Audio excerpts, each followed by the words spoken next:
بسم اللہ الرحمن الرحیم۔ السلام علیکم، آپ دیکھ رہے ہیں الف نیوز اور میں ہوں آپ کے ساتھ ماجد علی۔ شامل کرتے ہیں آج کی ہیڈ لائن۔ یوکرین کو F-16 لڑاکا طیاروں کی فراہمی محاذ جنگ پر صورتحال میں کوئی بنیادی تبدیلی نہیں لا سکے گی، روس نے بڑا بیان جاری کر دیا۔ بحیرہ بالٹک کی فضائی حدود میں روسی اور امریکی طیاروں کا آمنا سامنا۔ ایران اور انڈونیشیا کا مقامی کرنسیوں میں تجارت پر اتفاق۔ ایران کی زیر زمین جوہری تنصیبات جسے نشانہ بنانا اب امریکہ کے لیے ناممکن ہوگا۔ سعودی عرب نے وزٹ اور ٹرانزٹ ویزوں کے لیے نئے طریقہ کار کی منظوری دے دی۔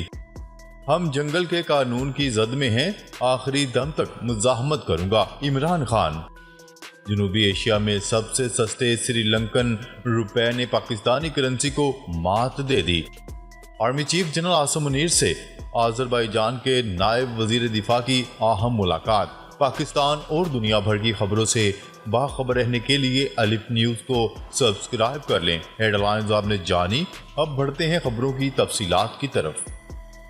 روس کا کہنا ہے کہ یوکرین کو F-16 لڑاکا طیاروں کی فراہمی محاذ جنگ پر کسی بھی صورت کوئی بنیادی تبدیلی نہیں لا سکے گی۔ روسی خبرساں ادارے کی رپورٹ کے مطابق روسی حکومت کے ترجمان دمتری پیسکوف کا کہنا ہے کہ یہ سچ ہے کہ یوکرین کو فراہم کیے جانے والے جدید اسلحے اور دیگر عسکری سامان کی تعداد میں مستقل اضافہ ہو رہا ہے، اور یہ بھی واضح ہے کہ F-16 لڑاکا طیاروں کی فراہمی کا فیصلہ ہو چکا ہے، لیکن امریکہ یا دیگر مغربی ممالک کی جانب سے یوکرین کو اسلحہ فراہمی محاذ جنگ کی صورتحال کو تبدیل کرنے میں ناکام رہا ہے۔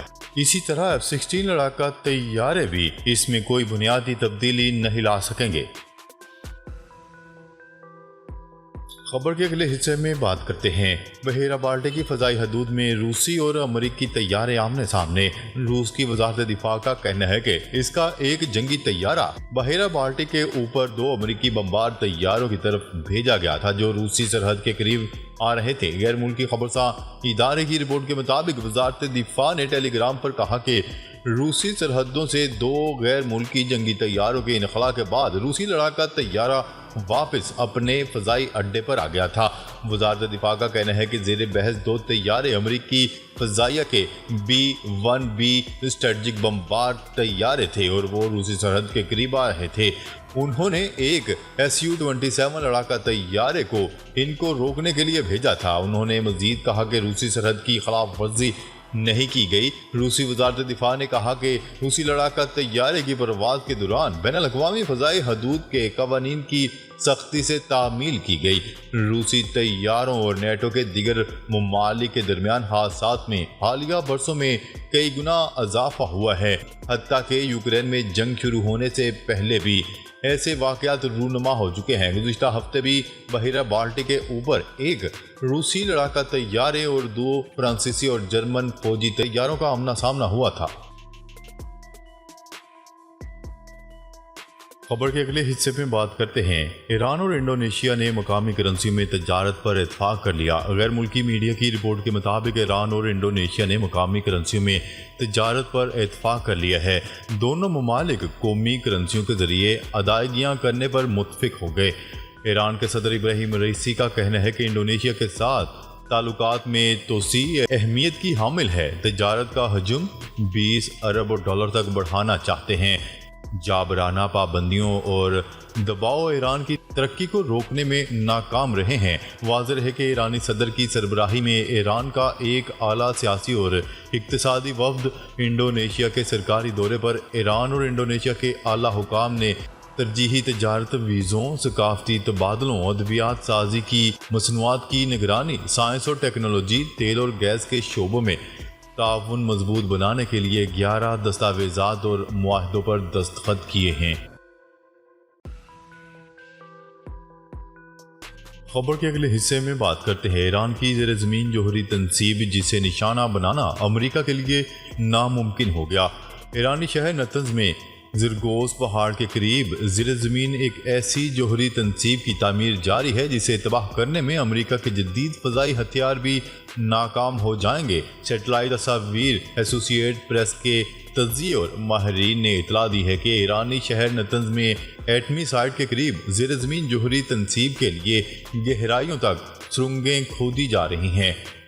واشنگٹن میں قائم آرمز کنٹرولر ایسوسی ایشن کے ڈائریکٹر نے خبردار کرتے ہوئے کہا ہے کہ اگر تنصیب مکمل ہو گئی تو یہ ایک ڈراؤنے خواب کی طرح ہوگی، جس سے ایک نئی کشیدگی کا خطرہ ہے جو تصادم کی طرف بڑھ سکتا ہے۔ نتنز سائٹ پر تعمیر جوہری معاہدے سے امریکہ کی یک طرفہ دستبرداری کی 5 سال بعد شروع ہوئی تھی۔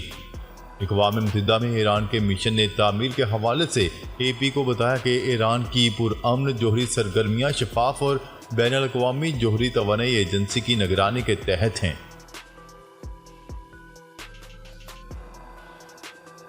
خبر کے اگلے حصے میں بات کرتے ہیں سعودی عرب میں وزٹ اور ٹرانزٹ ویزوں کے نئے طریقہ کار کی منظوری دے دی گئی۔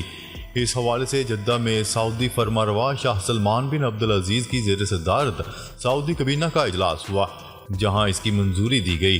نئے نظام کے مطابق وزٹ یا ٹرانزٹ ویزے کی کارروائی کرنے والے کے پاسپورٹ پر سٹیکر کے بجائے ای ویزا جاری ہوگا، جس پر QR کوڈ ہوگا۔ دفتر خارجہ کا کہنا ہے کہ یہ فیصلہ ملازمت اقامہ اور وزٹ ویزوں کا نیا سسٹم متعارف کروانے والی پالیسی کے تحت کیا گیا ہے۔ سعودی دفتر خارجہ نے بیان میں کہا ہے کہ پہلے مرحلے میں ای ویزا سسٹم 7 ممالک میں نافذ کیا جا رہا ہے۔ خبر کے اگلے حصے میں بات کرتے ہیں chairman P T I Imran Khan کا کہنا ہے کہ اس یزیدیت کے سامنے سرنگو ہونے کا مطلب بحیثیت قوم ہماری موت ہے، چنانچہ میں اپنے آخری دم تک مزاحمت کروں گا۔ شاہ محمود قریشی کی دوبارہ گرفتاری پر تنقید کرتے ہوئے عمران خان نے لکھا کہ تحریک انصاف کے کارکنان اور حمایت کی طرح وائس چیئرمین شاہ محمود قریشی کو بھی ضمانت ملنے کے باوجود پھر سے گرفتار کر لیا گیا ہے۔ انہوں نے کہا اب ہم پوری طرح جنگل کے قانون کی زد میں ہیں، جہاں جس کی لاٹھی اس کی بھینس کا اصول ہی اصل دستور ہے، جبکہ اس لاقانونیت کی راہ میں واحد رکاوٹ ہماری عدلیہ ہے۔ خبر کے اگلے حصے میں بات کرتے ہیں جنوبی ایشیا میں 90 کی دہائی کی سب سے مضبوط کرنسی پاکستانی روپیہ خطے کی سب سے کمزور کرنسی بن گیا۔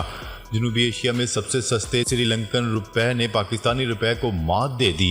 ایک امریکی ڈالر 304 روپے سری لنکن روپے اور 305 پاکستانی روپے کا ہو گیا۔ ماہرین کے مطابق IMF سے معاہدے کے بعد سری لنکن روپے میں بہتری آئی ہے، جبکہ پاکستانی روپے میں بھی بہتری کا امکان موجود ہے۔ ادھر بھارت میں ایک ڈالر 83 بھارتی روپے، بنگلہ دیش میں 107 ٹکے، افغانستان میں 87 افغان اور نیپال میں 132 نیپالی روپے اور بھوٹان میں ایک ڈالر 82 روپے کا ہے۔